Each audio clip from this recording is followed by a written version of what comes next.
Hello viewers, this is Kajal Krishnadev from BV College Asansol. Now I am going to discuss ferromagnetic exchange interaction, which gives an explanation of the spontaneous magnetization in ferromagnetic material. And this is based on the Hitler-London model of hydrogen molecule, and that's why I have prepared my outline this way. I will first discuss about the Hitler-London model of hydrogen molecule. And in this model, I'll show you that without considering the spin-dependent terms in the Hamiltonian, uh, we get magnetic effects, due to the Pauli's exclusion principle. Next, I will discuss about the Heisenberg proposal for ferromagnetic exchange interaction. This is actually the generalization of the result of Hitler-London model in the case of more than two electron system, and this exchange interaction is a result of Pauli's exclusion principle. Finally, I'll discuss about the West molecular field, and where West proposed the molecular field for spontaneous magnetization of the ferromagnetic material, and then I will discuss about the Heisenberg interpretation on the basis of exchange interaction.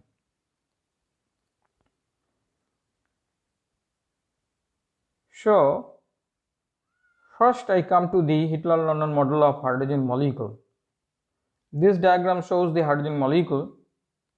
A and B are two nuclei separated by a distance rb.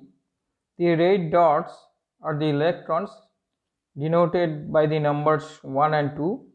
They are separated by a distance r1, 2, and the coordinates of the electrons are ra1 and rb2 with respect to their individual nuclei, and ra2 is the distance between the nucleus A and the electron 2, and rb1 is the distance between the electron 1 and nucleus B.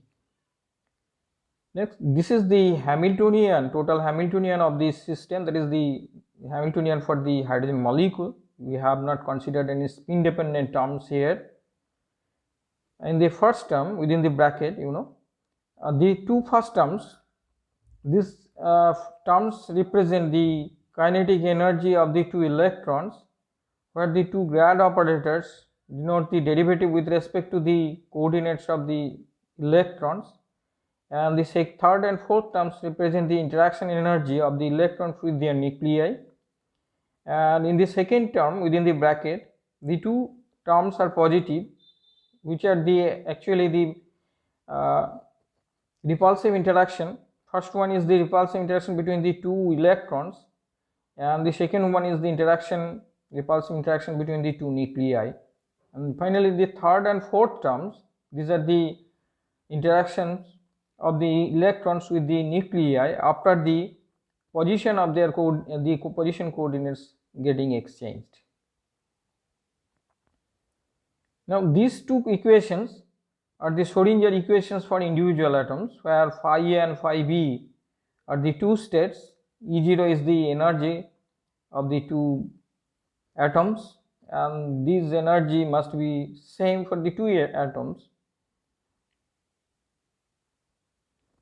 Now here we have considered the two wave functions, the combinations of the space wave functions of the two atoms, and here we get two space wave function after the combination.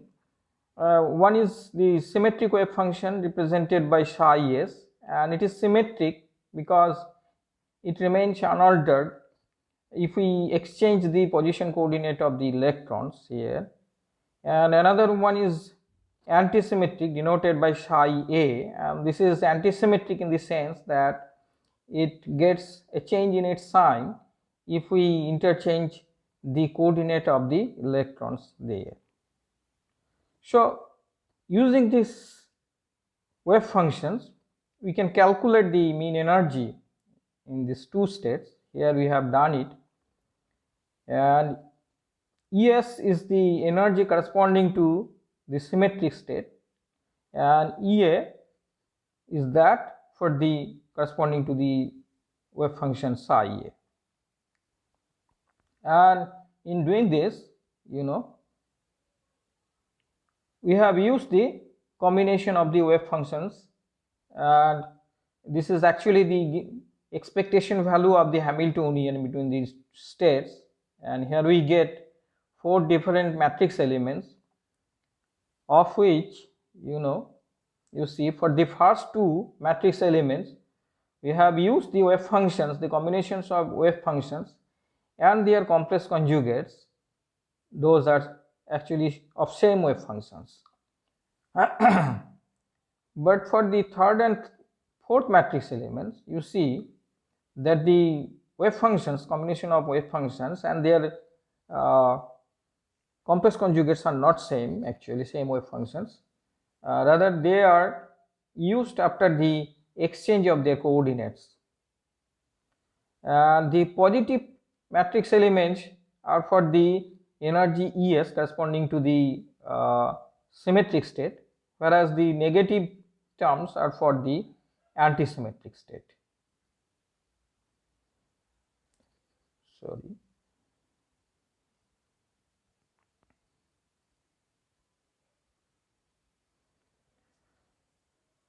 And here L is the overlap integral in between these two states, phi A and phi B.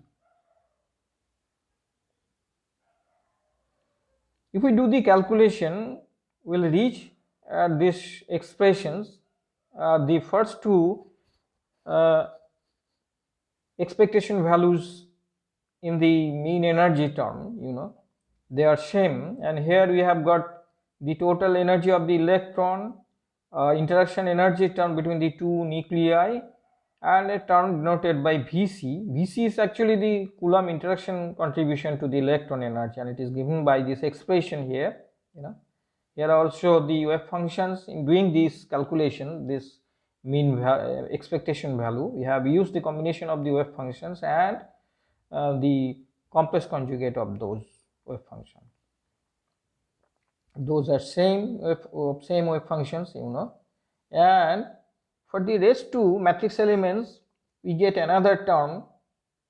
We get the energy term, total energy E0, plus the interaction energy between the 2 nuclei, and a term V represented by Vex. This Vex is the exchange contribution to the electron energy, and this is given by this expression.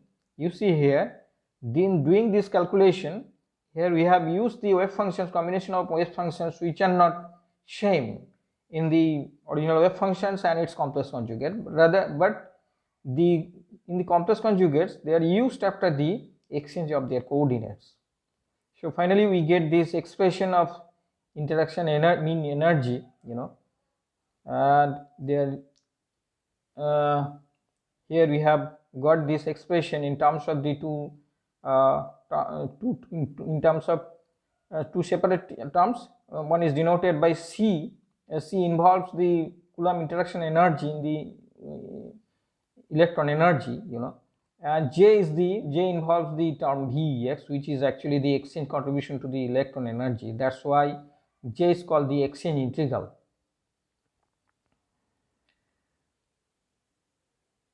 So far we considered the space wave functions, that is the space depending wave functions.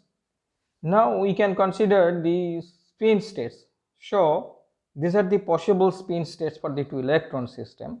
There may be 2 combinations, one is known as singlet spin state, where the resultant spin is 0 due to the antiparallel arrangement of the 2 spins of the electrons, and this in the singlet state we get a antisymmetric state represented by chi A, and it is antisymmetric in the sense that if we interchange the spin of these electrons, then it will have a change in its sign. And another state in another combination, which is the triplet spin state, where the total resultant spin will be 1, and we get 3 different states. That's why it is triplet state, corresponding to 3 different magnetic moment of the system. And these states are symmetric states, because symmetric in the sense that they are not changed after being exchanged of their spin angular momentum. Now we all know that the fermionic wave function, total fermion wave function, which is a product of the wave function, space depending wave function and the spin depending wave function, this product must be antisymmetric, and this antisymmetric wave function is a result of the Pauli's exclusion principle. So if we consider the space symmetric state, that is psi s, it corresponds to antiparallel alignment of spin, because this total wave function must be antisymmetric. And similarly, the space antisymmetric state represented by psi a, this corresponds to parallel alignment of spin. So we can identify now what are the actually the energy Es and Ea are. These are actually, Ea is the energy corresponding to parallel alignment of spins given by this expression, and Es, which is the energy corresponding to symmetric space symmetric wave functions, this energy is actually for the case of antiparallel alignment of spin. So we have finally got the two different expressions for two different alignments of the energy, two different alignments of these electrons. And you see, for hydrogen molecule, from this graph it is clear that this in the singlet state we get a minimum of energy, and we all know that the minimum of energy is a favorable state for the system. It gives a stable state, and that's why for hydrogen molecule you can say where the exchange integral J is negative, the hydrogen atoms binds in antiparallel spin state, and that's why you get the antiparallel antiparallel energy, and show that the hydrogen molecule is regarded as antiferromagnetic material. Now if we consider the distance between the two atoms is large, then the overlap integral L it tends to be 1, and in that limiting case, if we take the difference between these two energies, E antiparallel and E parallel, from this expression it would be equal to 2y J, where J is the exchange integral.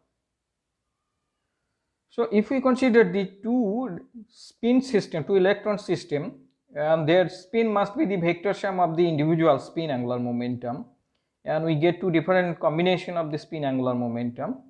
One is in which we get the parallel alignment, antiparallel alignment, the total resultant spin would be 0, and in that case the scalar product of the two individual spin angular momentum for that system, it would be according to quantum rule, it would be -3/4 as it is given here, calculated here. And in another combination where the total resultant spin angular momentum is 1, that is the parallel alignment of the spin, then in that case the scalar product of the two individual spin angular momentum, it is according to quantum rule, it would be +1/4.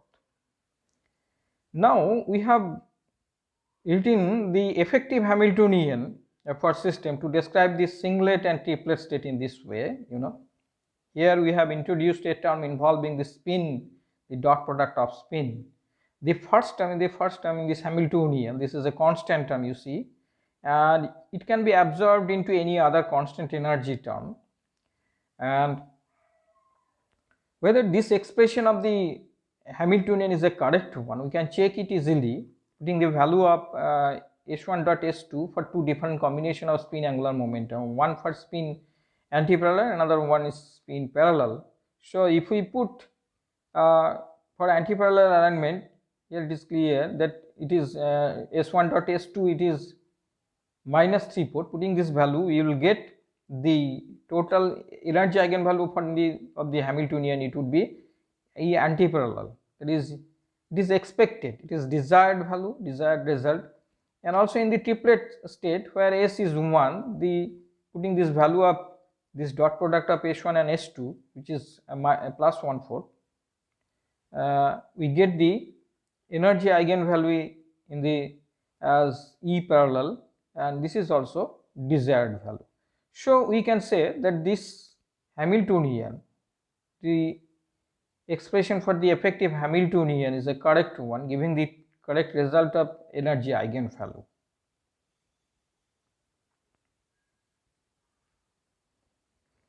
Next we come to the Heisenberg model. As we mentioned earlier, in this expression of the Hamiltonian, the first term is a constant one and it can be absorbed into any other constant energy term.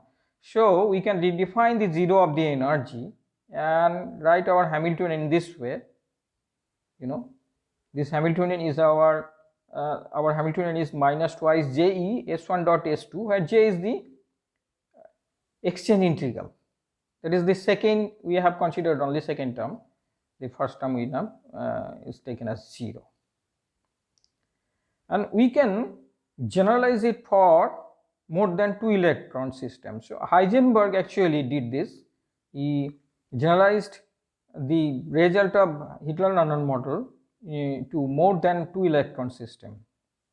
And we can take it as a sum of different terms, taking the product of pair of spin angular momentums, and for solids where this exchange integral is positive greater than 0, the triplet state S1 is favored, because in that case, S1 dot S2, that means Si dot Sj, it would be positive. It is, you see here, when it is parallel arrangement, we get the positive value of S1 and S2, the scalar product of S1 and S2. That's why the scalar product of Si and Sj would be positive, and if J is positive, exchange integral positive, then the Hamiltonian would be negative. And that's why this Hamiltonian negative energy would give you the negative energy eigenvalue, and it is a favorable state because this negative energy eigenvalue would give a stable state. And that's why these solids are regarded as ferromagnet, where we get the parallel alignment of spin. And from this figure you see here, this is the result of some elements, ferromagnetic material, where this known materials, ferromagnetic known materials, the exchange integral positive here, you see, like iron, copper, nickel, etc. And I want to mention here one point that we have not considered in defining the in writing the Hamiltonian of our system. We have not considered any spin dependent term, spin orbit interaction or dipole-dipole interaction. So we can say, however, we get the ferromagnetism, in the from our Hamiltonian considered actually, which was considered as the electrostatic interaction between the electrons and their nuclei. So we can say that the ferromagnetism is a result of electrostatic interaction, and this spin enters here into the energy, as we have written here in our Hamiltonian. This spin enters into the energy expression as a consequence of the Pauli's exclusion principle, we can say.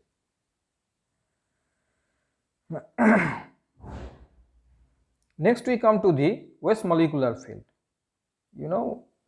The ferromagnetic material has an important property of spontaneous magnetization in different domains, and the spontaneous magnetization implies the cooperation between the atomic dipoles in different domains. And to explain it, West assumed a molecular field denoted by Hm, where H is the externally applied magnetic field and M is the magnetization, gamma is the West constant. So if we consider any solid containing n number of atoms per unit volume, each with we suppose that each atom is with a total angular momentum quantum number j, then the total solid will have a magnetization given by this expression in terms of a function which is known as Brillouin function. Bj is the Brillouin function, where x is given by this expression, it is denoted by this expression.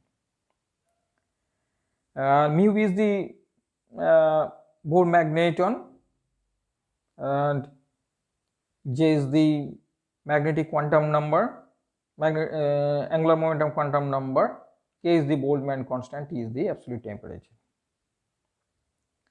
Now, since we are considering the ferromagnetic material, we are discussing about the spontaneous magnetization. So we consider that there is no external magnetic field. So here we have put H as 0. So if we put H is H0 in this expression of x, we get the value, we get the expression for M, the magnetization in terms of x, in terms of the angular momentum quantum number j. So this is this gives a straight line. This is the equation for a straight line. So here we get the expression for the magnetization of a solid material which is a straight line, and in our earlier expression of magnetization, it is in terms of a function which is known as Brillouin function. And here is the plot of the magnetization. This straight line gives the is the plot of this equation as given here, and we get different straight lines with different slopes at different temperatures, and the curve represents the magnetization as a function of the Brillouin function, and the intersection of the curve with the straight line gives the magnetization at a particular temperature. You see here that we get a non-vanishing value of magnetization for a temperature T which is less than a particular temperature denoted as theta f, and theta f is the ferromagnetic Curie temperature, and if the temperature is equal to the ferromagnetic Curie temperature or is greater than that, then we don't get any magnetization.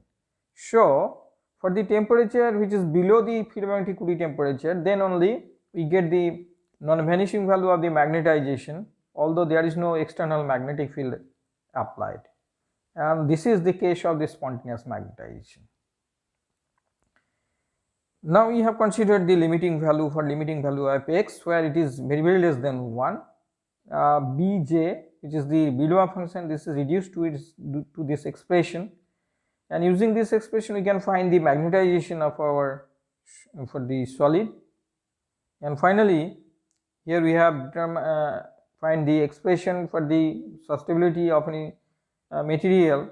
This is given by the ratio of the magnetization to the externally applied magnetic field M over H, and we obtain the Curie-West law as chi as C over T minus theta f, where C is the constant, Curie constant, and theta f is the ferromagnetic Curie temperature, which is related to the West constant gamma.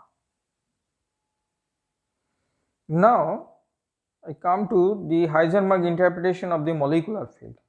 If we consider two atoms denoted by I and J, then the effective coupling according to the Heisenberg model due to this exchange interaction, it can be given by this expression as E, which is minus 2je Si dot Sj.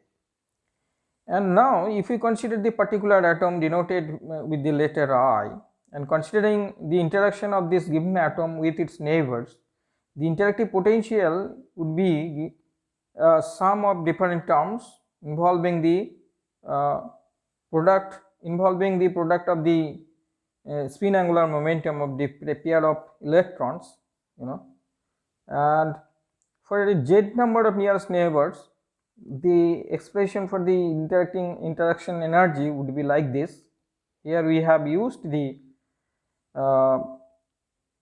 spin angular momentum, different components of spin angular momentum of the jth atom, that is the neighboring atoms. Here we have considered this angular momentum as the average value of their angular momentum, and if we consider that the magnetization is only along the z direction, then obviously the x component and y component will be 0, and this is the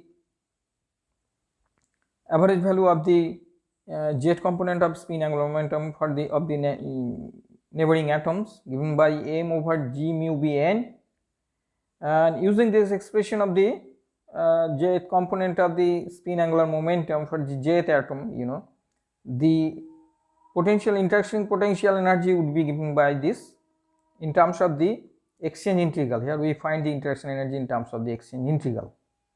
Now if we consider the West field as was proposed, a molecular field given by gamma m due to explain this spontaneous magnetization.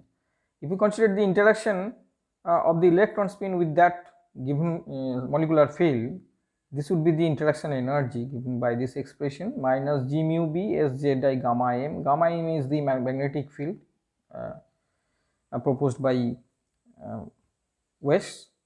And so finally equating the expression of interactive potential energy as we have obtained here, one in terms of the exchange integral, another one in terms of the West field.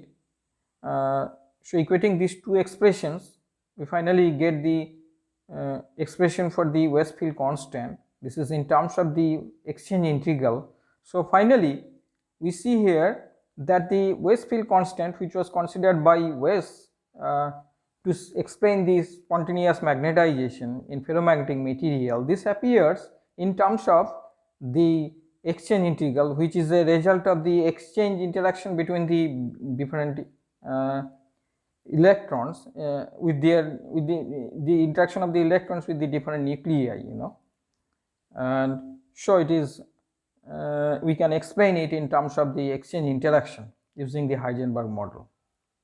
So here I conclude my presentation. Thank you for listening.